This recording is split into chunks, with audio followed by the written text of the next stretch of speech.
Mic check 1 2. Mic check 1 2. This is the Moss Podcast, and I got a special guest in the building tonight, Mr. Dion Struck Supreme. Dion, what's good, fam? What's good, fam? How you be, Moss? Man, Everything working good? hard. Yeah. This the one I've been waiting on right here. For sure. Thank you for having me out tonight. No doubt, bro. no doubt, no Appreciate doubt, you, man. for real. I do appreciate you coming, first off, because this one is about to be very informative for all the artists that's listening, all the artists that's watching.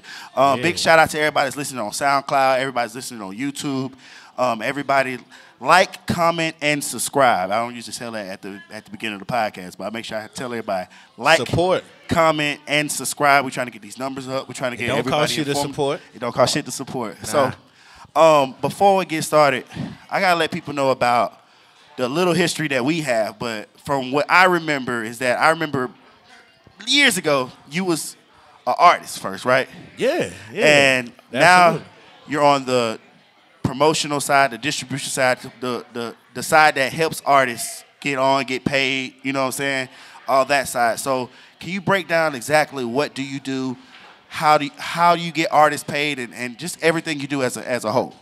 Yeah, absolutely, man. So like you said, I was an artist. Right. I started out in music Right. as an artist. Most of us that are in music that have transitioned at some point started out as an artist, Right. a writer, a DJ. Right, absolutely. Various things that go into the creation of the content. Mm-hmm. Over the years, though, it wasn't that I didn't have success as an artist. Right. It was just that I was always intrigued with the business side of it. Right.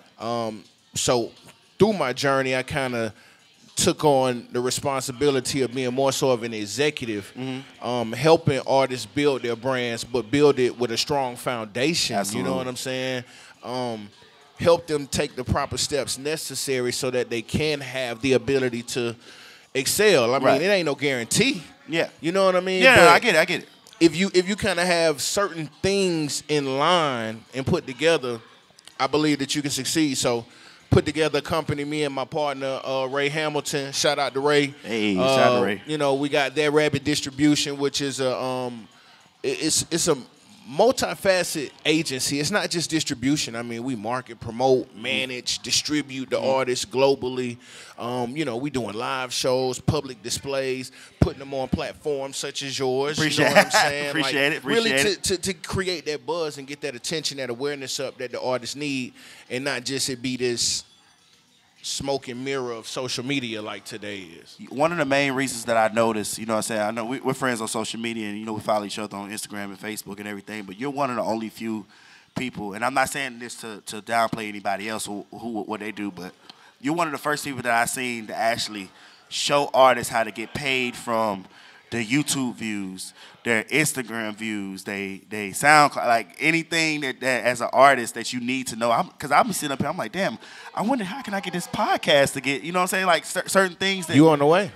So certain things I'm just like, I just want to know personally, like, so how did, like, out of all the things that you wanted to do, like, what just made you say, fuck it, distribution? So here go a quick story of my We got journey time. in Yeah, music. we got time. Yeah. You know what I'm saying?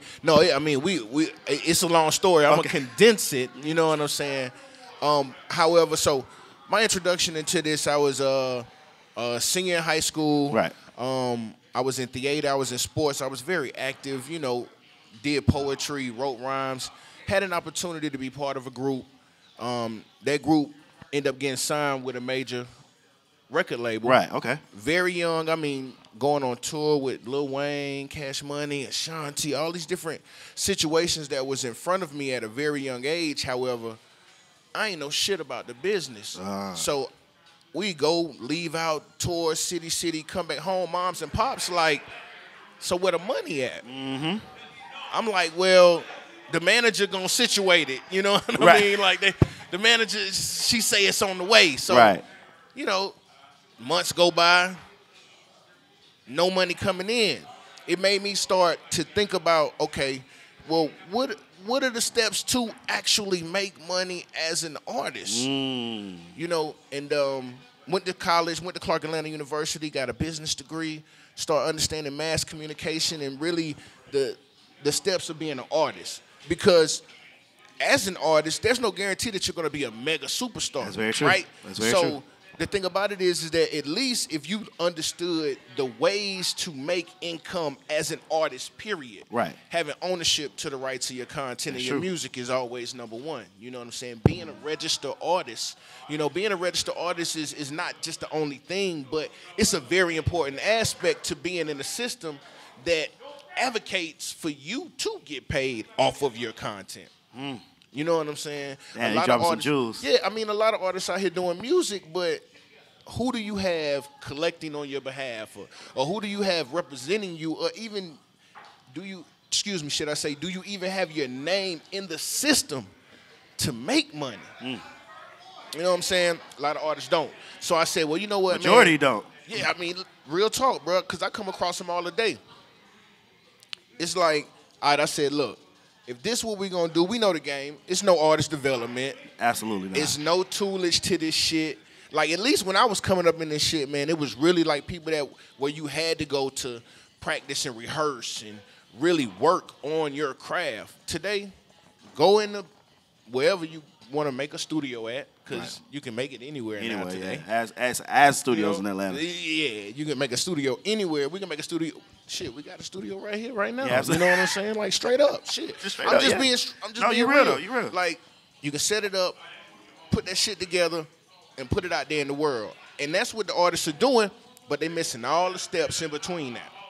So that's what that rabbit does. Help them, one, get their foundation together, properly set it up so they can get it out to the right people and not get fucked over. I mean, it's a lot of streams and a lot of ways that you can make money as an artist and not necessarily be that Drake or that Nicki Minaj or Sweetie or whoever it may be that you see on TV 25/8. So I seen you talk about something the other day, which leads me to my next question.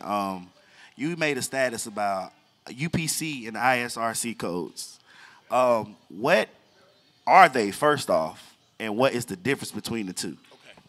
All right, that's a good question, Jay. I'm on it, man. I'll be stalking pages. So we got the UPC. Uh-huh. The UPC is a universal product code. So how I typically break it down for artists is like if you went into the grocery store or you went into Walmart and you see an item, that item has a barcode to it. Uh-huh. When you go to check out, the only way that they can keep up with inventory and keep an accurate count of inventory, what's bought, what's sold, what came in the whole nine, is through that code, right?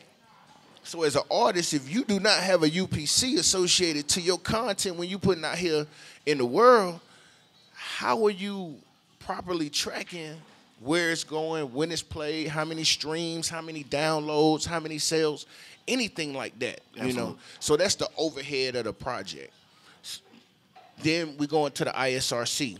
So with the ISRC is, let's say you have this one product, but within that product, which is an album, it has 6 or 7 songs within that project.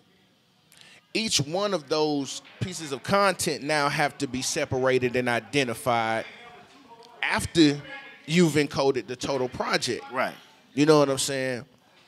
So that ISRC is also very important when we're talking about media base. We're talking about Nielsen, SoundScan, Grace Note, properly tracking the content. If you're putting it out there in the world and you're expecting to have accurate data, that's why they call it metadata. Yeah, absolutely. If you plan on having accurate data, your content needs to have that associated before it's released. I see a lot of artists release it and then try and go back and do it. But again, that's steps that you should do prior to releasing your content. Now, with you having a distribution, that rabbit distribution, does your company help artists get both of those? Absolutely. I mean, we don't put it out in the world without it. Our process is very simple. You know, we have a submission link. You send your content through that submission link. It goes into the workstation. And we've already retained millions of codes through the orchard. So we already have codes just sitting, waiting to be attached to content. Once you send that information through the workstation, we're able to attach a code to it and status it to who has the ownership to the code. So let's say if it was Moss Productions. Right. Okay. A code is attached to whatever that content is released, and it's up under 2019 Moss Productions. From that point forward, once it hits and is released, everything is going back to a bank for that owner. For you to get checked. For you to get a check, plain and simple. And a lot of people don't even realize, like, because I'm going to be real, if it wasn't for me watching some of the shit that you post, I wouldn't know some of the stuff that I say at showcases. You know what I'm saying? Like, big facts, man. I'm telling you this today because it's like more so I look at your page really more so to gain knowledge and to gain confidence. Like, okay, artists don't know about stuff like this. Artists ask me all the time about where can I get distribution from. In first place, I send them is your company because I don't know much about it myself, but I can bring somebody in that knows more than what I know about the distribution. You know what I'm saying? And then, whatever happens after that, you know what I'm saying? Like, that's I just told him, like, yo, I don't know this, but hit this person up, my nigga Dion, Struck Supreme, he knows more than what I know, and you could go from there. But one of the main things that I do know, I ain't gonna say I do know, but I talk about a lot is BMI and ASCAP. You know what I'm saying? And most of the time, I don't even say most, I say 80% of every showcase that I do all the artists does not have BMI and ASCAP. How important is that to have as an artist starting off? Oh, man, I mean, it's extremely important. Like I was saying, to have a performer rights organization, nonprofit, that advocates to help get you paid, why not? And most of the people don't even know what BMI and ASCAP is, first off. Yeah. Again, performer rights organization. I typically, it's dumbed down to pro. Right. If if you're in the industry, you know the term pro.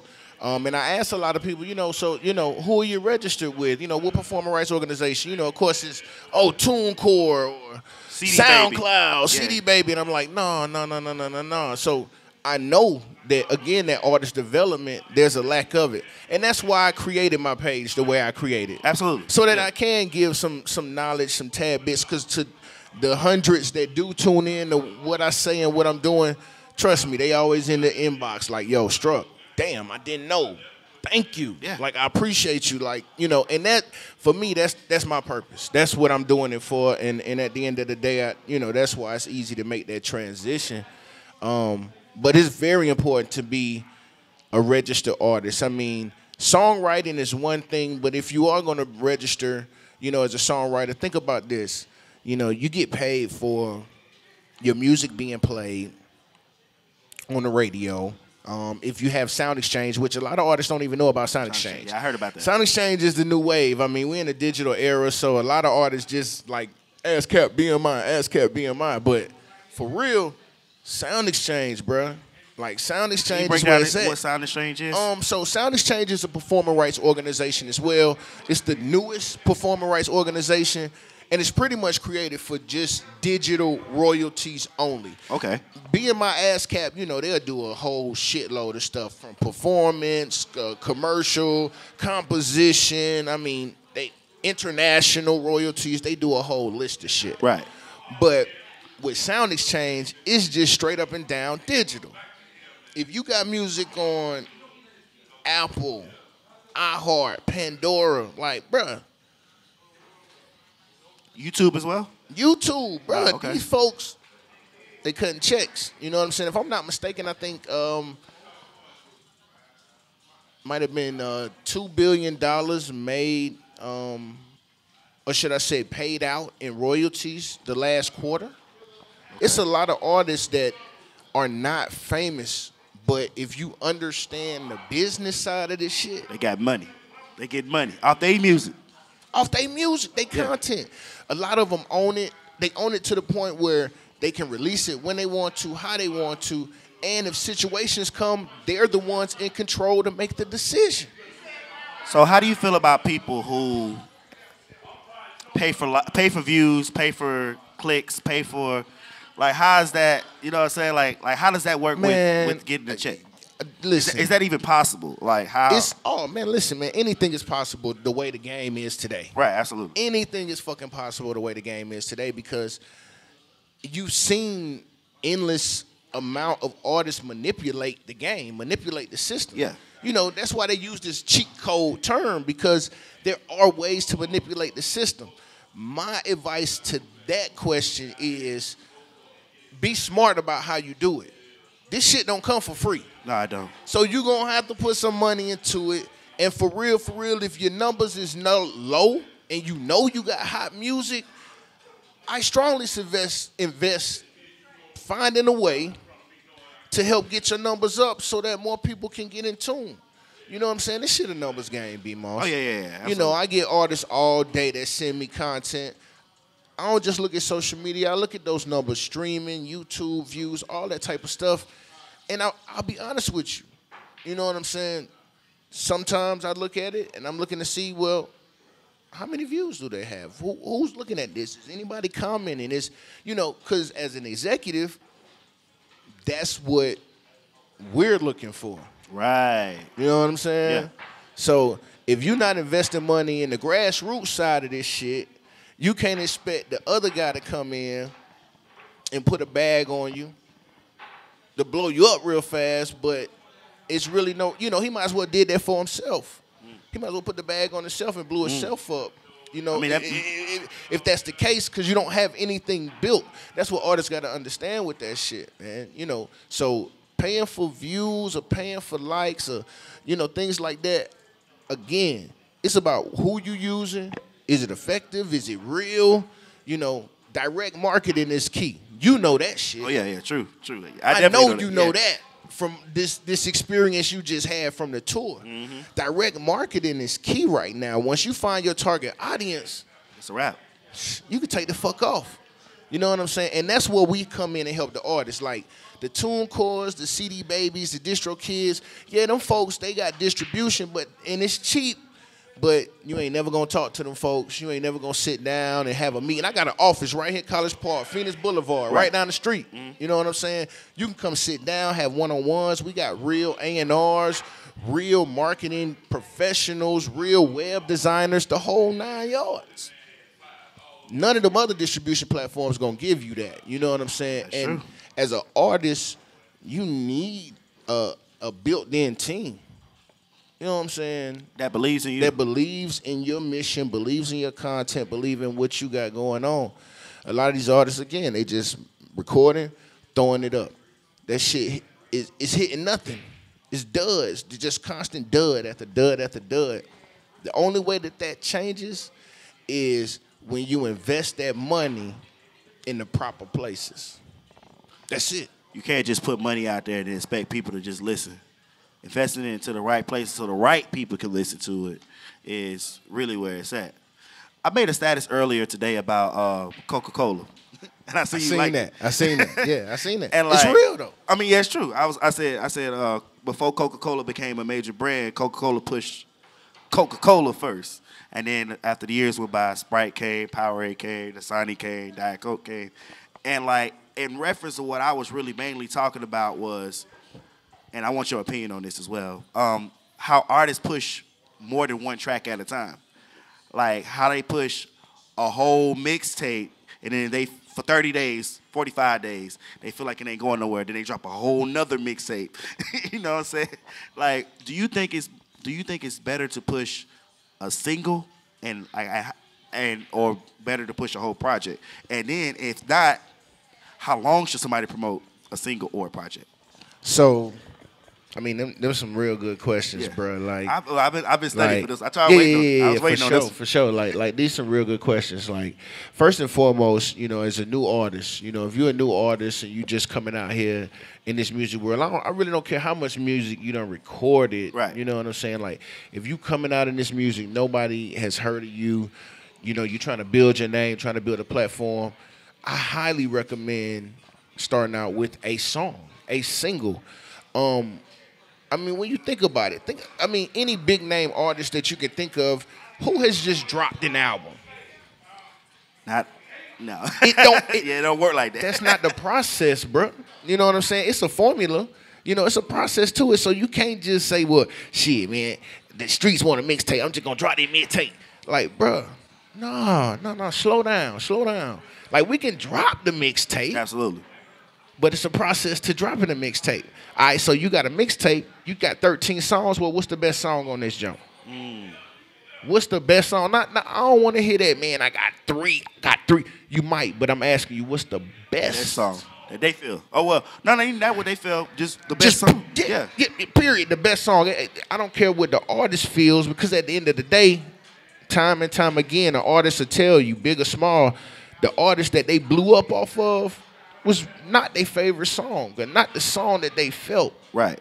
It's two ways typically that we can find out what song, excuse me. No, you good. What song is a good song or not. Again, we go back to having a team. We spend them hours at them times listening to the entire project, several A&Rs, people that have qualified ears to listen to good music. You know, come in and say, well, hey, look, this is that guy. And that's the one you push first. Now, artists as well, even when we looking at singles, I get artists every time like, yo, man, they call me and they be like, yo, like, what's today, Monday? Say Monday, yep. They call me on Monday and say, bruh, I'm trying to drop the single on Friday. No, it happens. It happens without no campaign. You trying to do what, bruh? Man, you know I've been on my Facebook, man, been promoting. I dig all that. I get it. And you probably done told your best friend, your homeboys, your old lady, everybody, look, man, I'm dropping this motherfucker Friday. But every project needs to have what we call in the industry a rollout. True. Which is promotions prior to, leading up to the release, bringing some attention, awareness to the fact that you're releasing a single. What's the use of releasing a single and nobody know? Or nobody listen. Or nobody even trying to listen to what you got going on. You know what I'm saying? Take that time. I typically tell artists, man, give yourself 3 to 4 weeks before you release a single to constantly take that time to interact and engage with whatever audience you have, to let them know this is what you're doing. You know what I'm saying? Then after the release, I feel like the duration of the time frame to push a project can vary.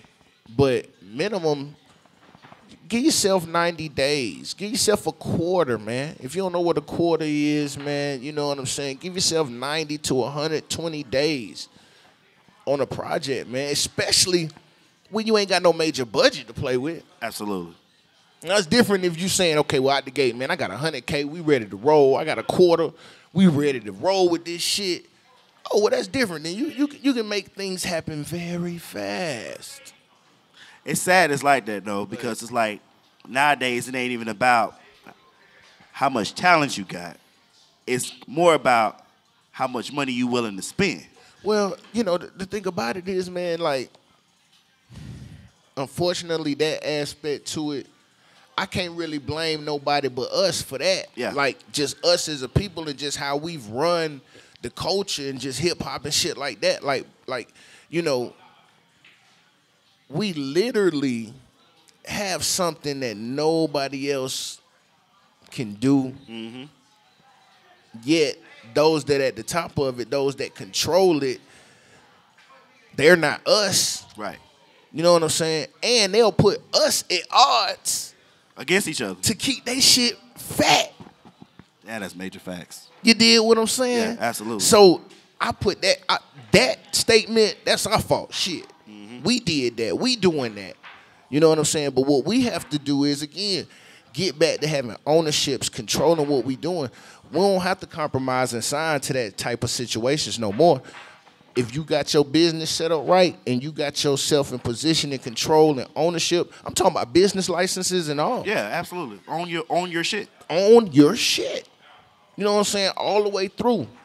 If you don't own it, make sure your name on the paperwork of the ownership. If you and your partner, your buddy, your homeboy, whatever, however y'all got to do that shit. Get it done and control it, because if you don't, that's all you're going to be subject to. When do you think it's good for an artist to drop a single? Like, what quarter do you think is good for an artist to drop a single? Some people tell me first quarter, and then other people tell me fourth quarter. And I don't really know because I'm not a, you know what I'm saying, I'm not in that field. So that's when I refer them to you. So, I mean, what's the best quarter to drop content?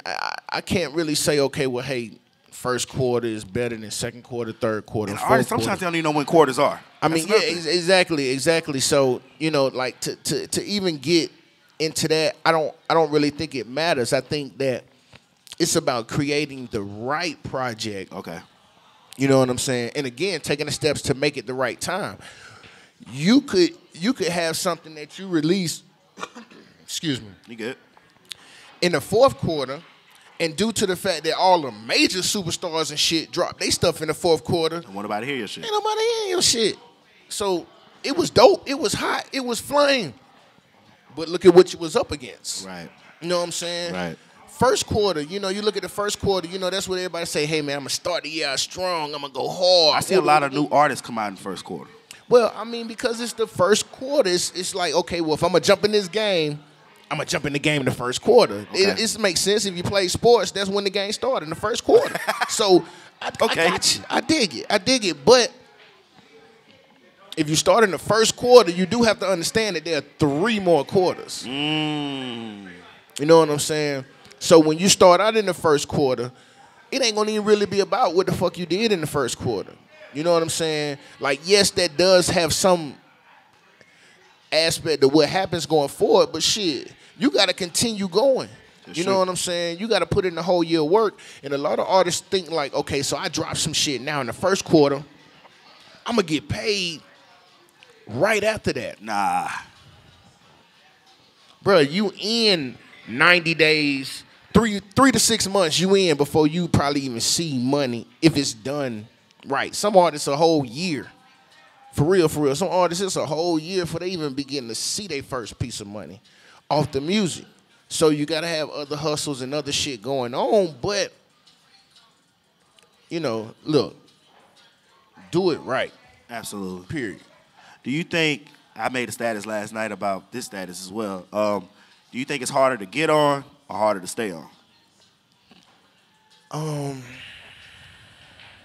I had a lot of mixed emotions about this question. Yeah, I mean, listen, it's harder to get on because it's a lot of people out here trying to get on. Like I know we know a lot of people trying to get on right now. But at the same time, it's like I know niggas that's on and the pressure so heavy on them folk. Mm-hmm. You know what I'm saying? Like, be able to deliver, like they did when they got on. And that's the whole thing. Like so, it's levels to this shit, right, as they say. Absolutely. So the first level is to get on, but once you get on, you got to stay on. Right. You know what I'm saying? So I say that's even, man. I can't say which one is harder, man. It's hard to get on and it's hard to stay on, man. I can believe it. I believe it. One guy commented, and he was like, it's way more artists that have not made it than artists that made it that haven't, that can't get back on again. I can't say that because even whoever made that statement, you got to think about during, you know, just looking at the history of music. If you go back, like a lot of people hear this term 360 deal, right? If you go back and look at the history of a 360 deal, it was back in the 70s and it was designed not for black artists, it was really for the white rock bands and shit like that. Because they were spending so much money on these rock bands going all across the country, touring, fucking up shit. They making all these expenses, costing these record labels all this goddamn money. Yeah. And they ain't made no money off the artists. You know what I'm saying? So they said, man, listen, we gonna make this deal where, you know, we gonna put the money out, but we gonna control this shit and we gonna get our money first and then we'll give you the scraps. You know what I'm saying, when it's done. But we gonna make sure you look good though, man. Absolutely. So basically put you in a position. Right. So going back to the 70s, the 80s, even the 90s, man, think about how many artists that got signed but never dropped a fucking project. Like, they shit was on the shelves, bro. Wow. Cash Money, I think the last time they showed the actual roster of Cash Money records, like, it might have been 45 artists and 40 of them hadn't released a project. That's crazy.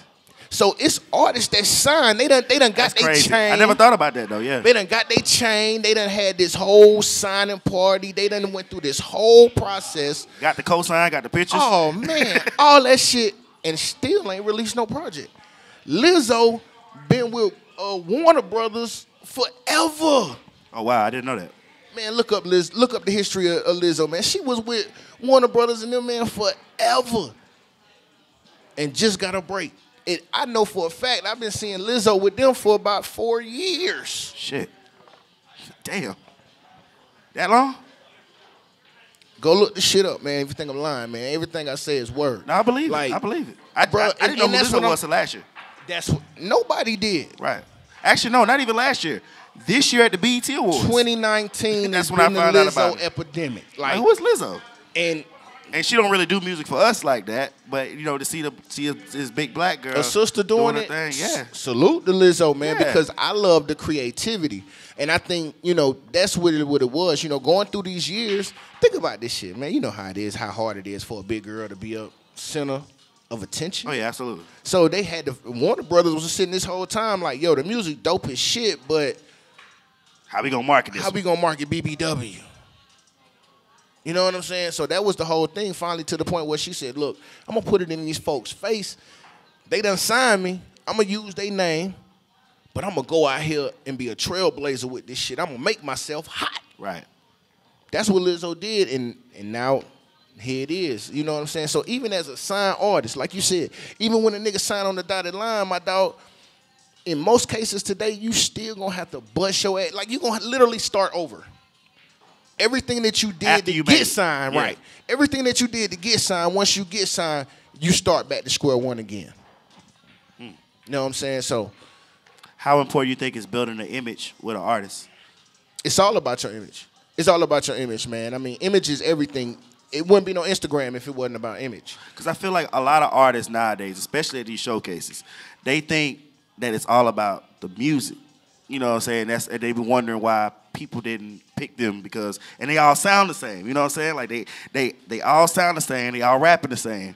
And it's like, but what I do, when you come to a show, first thing I look at is how you look. Because if you look like a star, if you look like somebody I can market, then you already got my attention. It's a different vibe, yeah. You got my attention already. You know what I'm saying? So like, and I try to tell people, because if you an artist and this your life, this is what you dream about, this is what you say that you really want to do, then why don't you look like a star or look like somebody? Don't look like everybody else that's, you know what I'm saying, that's already doing this. So how am I supposed to be able to determine you from everybody else if y'all all rapping the same way, if y'all all talk about the same thing? What's the importance of having an image on who you are? So you want to definitely try as much as possible to create your own image. It is difficult for a lot of artists, Especially because, rappers. Yeah, it's difficult for artists because, you know what I'm saying, rappers, when you talk about rappers especially, because it's almost an automatic image that you have of a rapper. True. Like, the rapper has the chain, it has the designer sneakers and the belt, and it's certain shit. Like, okay, well, that's a rapper. You feel me? Mm-hmm. Which it don't have to be like that. No, it don't. You know what I'm saying? It really don't have to be like that. You know what I'm saying? At the same time, I think image needs to be looked at according to the act. I was looking at the Netflix joint, the Dolomite joint. Oh, Dolomite. The Dolomite joint. Mm-hmm. And just how, he started doing one thing, but it wasn't until he went into character.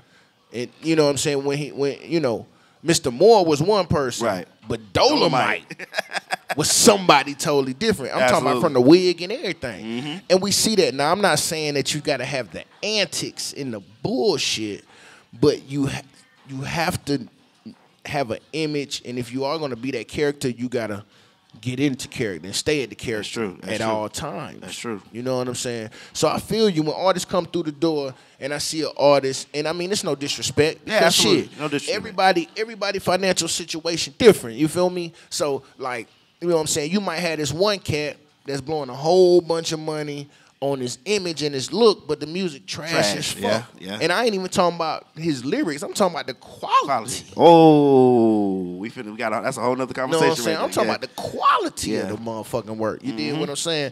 And then you could look vice versa. You could have this guy where, you know what I'm saying, shit, this nigga busting his ass. He got a wife, kid, whoop, whoop, whoop. He ain't got the best gear, whatever.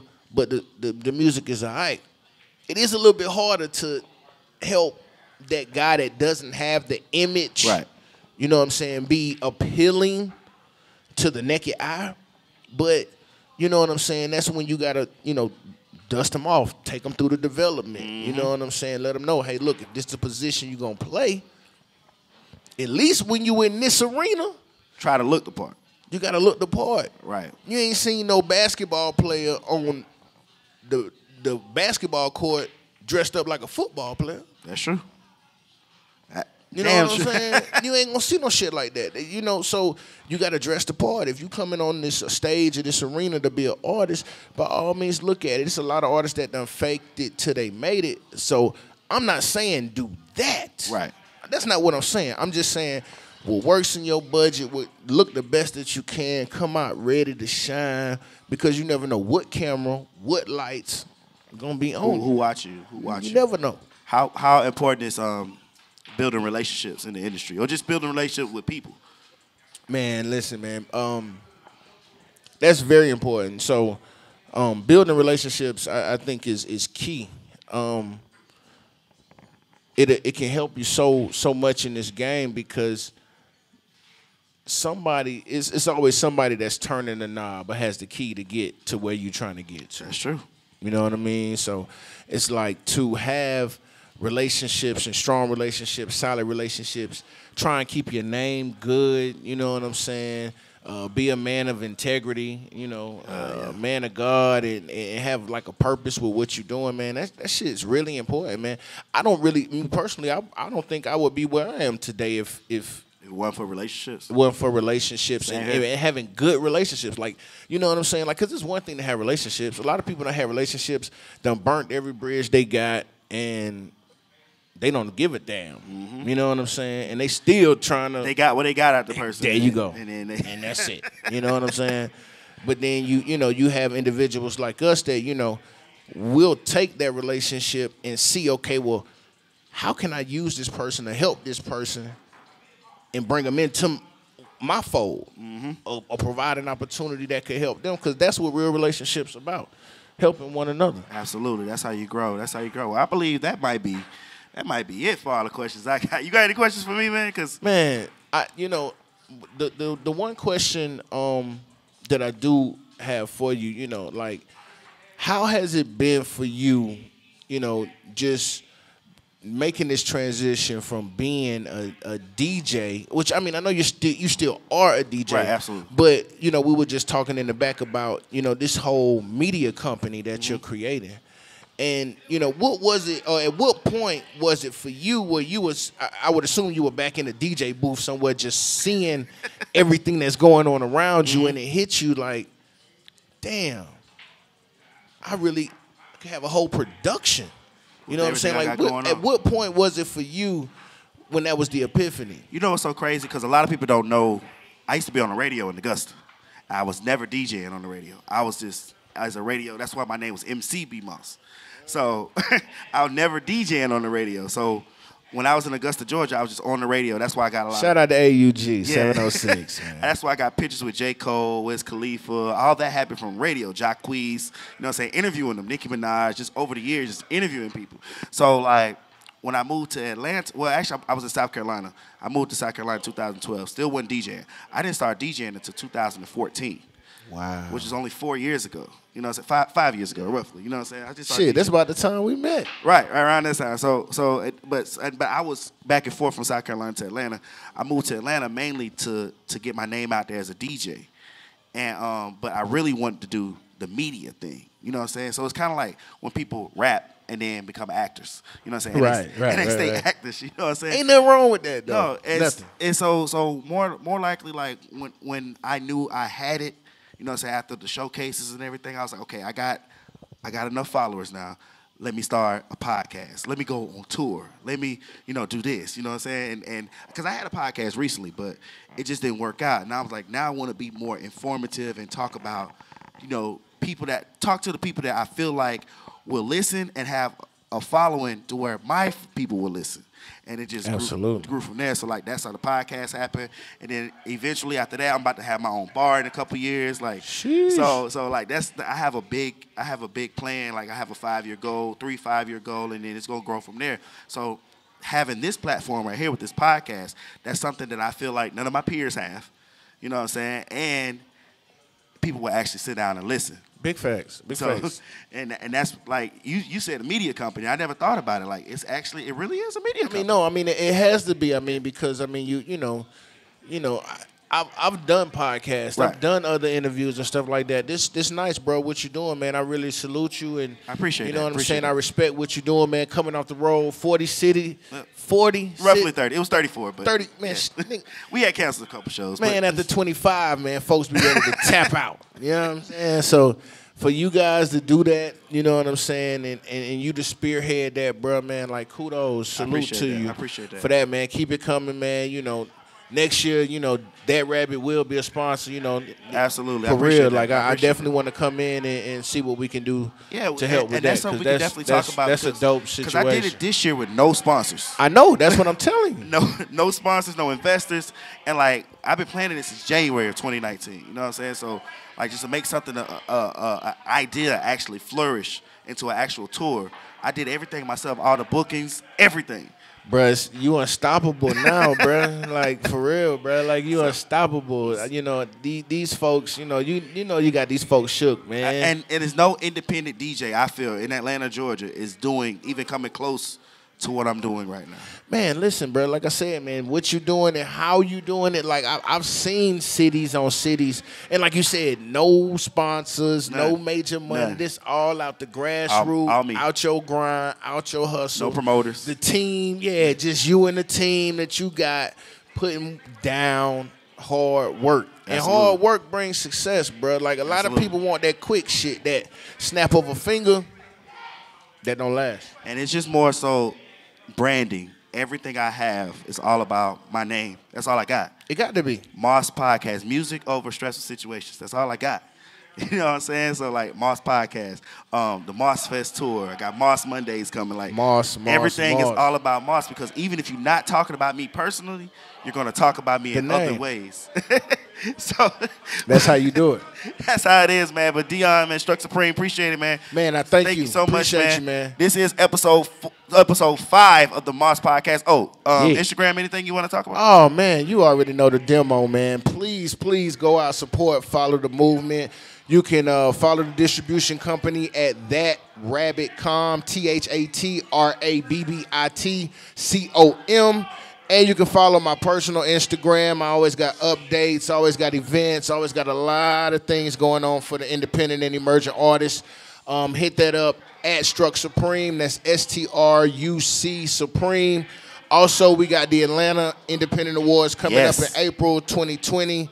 It's going to be crazy. It's the second annual. If you was at year 1, you already know how we going to do, man. Everything up, formal. We doing a nice gala this year. I'm calling it the Drip Gala. I'm talking about. But I went last year. I was very impressed. This year, I was very impressed. But we going all the way up, and we got to have the podcast in the building. Absolutely. So we're gonna work that out, man. Again, I thank you, B-Boss, man. That shit mean a whole lot to me. It means a lot for me, because I was actually I personally had a lot of questions that I got answered on my own, and any more questions that I have, I'll move forward and just hit you. Yeah, and just for the artists, man, like DM, inbox, man, whenever, man. Like I'm not that type of guy where you can't like reach out to me, you can't holler at me. Like you can hit me up, like, for real. Now I ain't gonna just be with the bullshit, you feel me? But like if you need some help, assistance, or really got a question where you need something, bro, hit me up. Sis, hit me up, man. If I don't know it, I bet I know somebody that do. There you go. This is episode 5 of the Moss Podcast, right here featuring Dion, Struck Supreme, That Rabbit Distribution. We are out, man. It's Moss Podcast, y'all. Appreciate it.